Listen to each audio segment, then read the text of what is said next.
waxa ay ahayday caways ay neecaw qaboobi dhacaysay cirka waxa ku shaqlanaa daruuraha doodilay dayaxa sanalka wadada hareeraheeda ku tixan ayaa iftiimiyey aaga oo dhan waxaan fadhiyay beeraha nasashada ee ku teedsan jidka webiga Niil ee ku leexda bartamaha caasimadda Khartoum saxan-saxada iyo udgoonka rayska ee ka soo kamkamayay dhinaca webiga ayaa sanka la raacayay cimilada wacan waxaa bilayay dad raxan ah si wanaagsan u labisan oo ku qulqulaya dhinaca beerta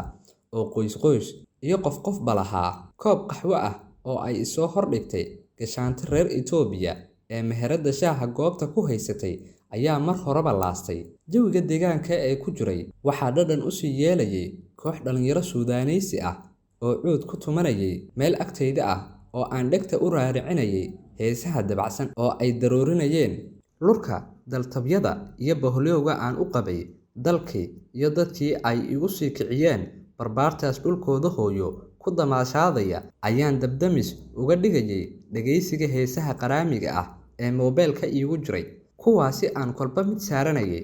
xasuustii barsimaadkii ayaa dhex mushaaxayay marka aan maqlo codka dananaya ee hobalada waabiri iyo kuwii ka horreeyay ee walaalo Hargeysaba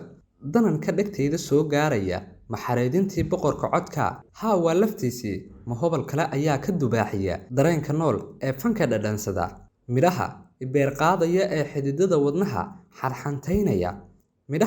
qaadaya ee xididada wadnaha xadxantaynaya mamnuucdii boqorka maansada oo mahal abuur aan hadraawi ahayn ayaa sidaa u falkin kara erayada farshaxanka ah laxankan macaan waxaa beerihii waritaanka ka soo curiyay Hormuud Xasan Sabriye Afrax oo loo garan og yahay Gareyd gacanta macaan xirta tumaysa astaantii midnimada iyo dawladnimada Soomaaliya ayaa ka dhadhamaysa habdhaca muusigooda waad se garataa heesta aan ka sheekeynayo waa heestii Cajabe Cajiibe awiyo ayaani aqligaad xadaysa dadka ku xal dheer ablayda fanku waxa ay heesaha ku sheegaan in ay yihiin fanka isku lamaaneeya midho dux leh cod dabacsan iyo muusig dananaya oo helay dhig la jaan qaada quruxda habdhacooda kaasi oo ay wadaagaan dhammaan ilbaxnimooyinka dunida heesta Cajabe waxa ay isku darsatay luuq halaasiya oo aan laga xiiso goynayn midho soohan oo dareenka la falgalaya laxan qulubta beer qaadaya iyo muusig ruuxda xaradhaaminaya qaabka geeraarinta ah ee isugu kala bixinayo hobalka hordhaca heesta waxa ay ku gelinayaan dareen la mid ah kii xiinka ka horreeyay inta aanay dhibacda heegadu ku soo gaadhin ee aad feejignaan ku dhowrayso eray jacayl ah oo xeel dheer muhasho ka dhalatay daymada koobaad ayuu abwaanku kugu soo gaarsiinayaa hab farshaxan ah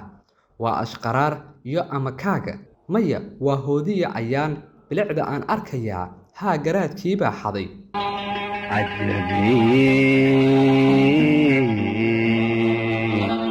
cajiibe awayo ayaani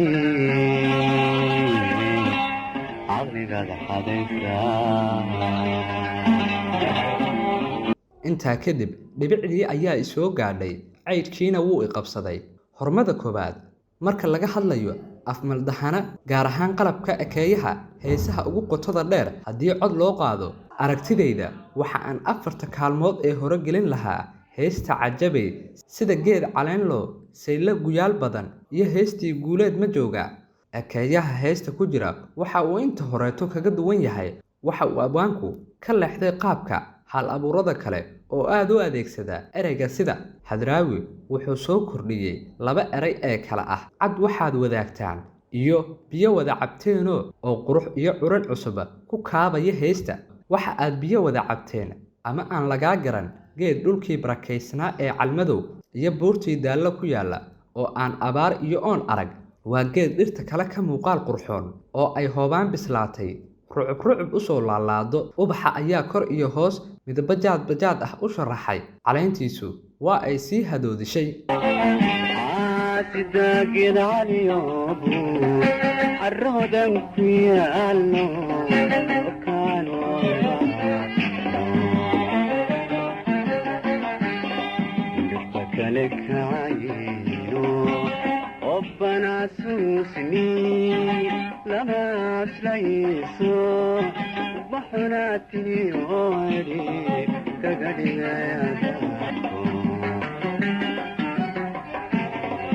dusha sare caleemtii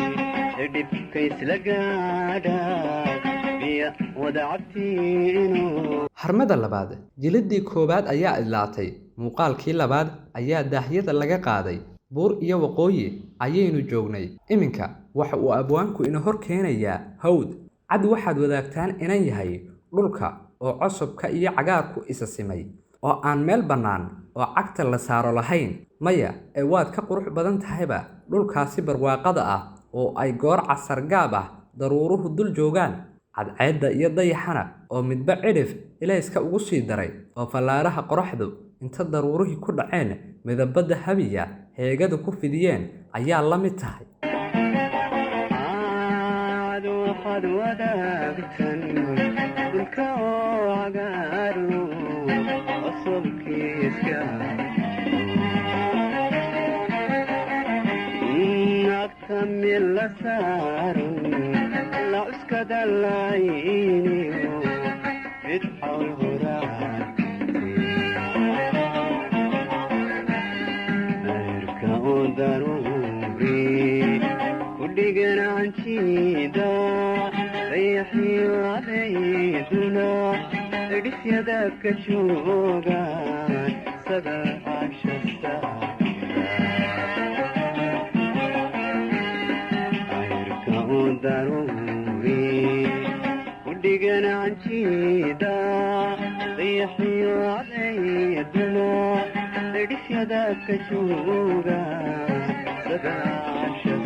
Harmada saddexaad, dhaqanka iyo deegaanku waa rugta ay ka shidaal qaadato suugaanta. hal abuur kastana inta uu ka yaqaano hidihiisa, deegaankiisa iyo dunyadiisa ayuu ku soo gudbiyaa humaaga uu rabo in uu inala wadaago. Hadraawi waa abwaan aad midhihiisa ka dhadhansan karto, bacfogaan iyo hodannimo afeed. Gamaanka uu geelu ku wehelin jiray noolaha ugu qaalisan Soomaalida agteeda ayuu humaaga ekeeyaha ku soo qaadanaya. waxa uu isku lamaanaynayaa kaalintii iyo malkadii uu farasku ku jiray, iyo qiimaha ay inantani agtiisa ka mudan tahay, iyo jacaylka uu u hayo.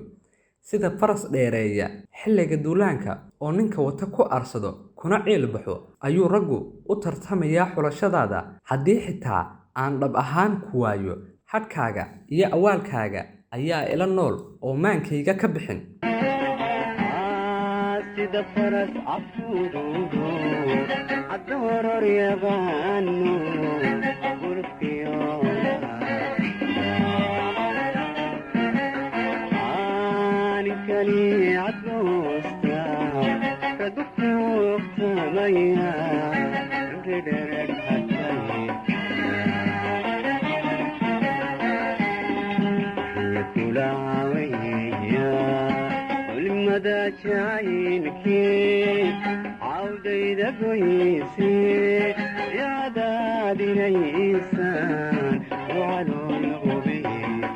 gunaanad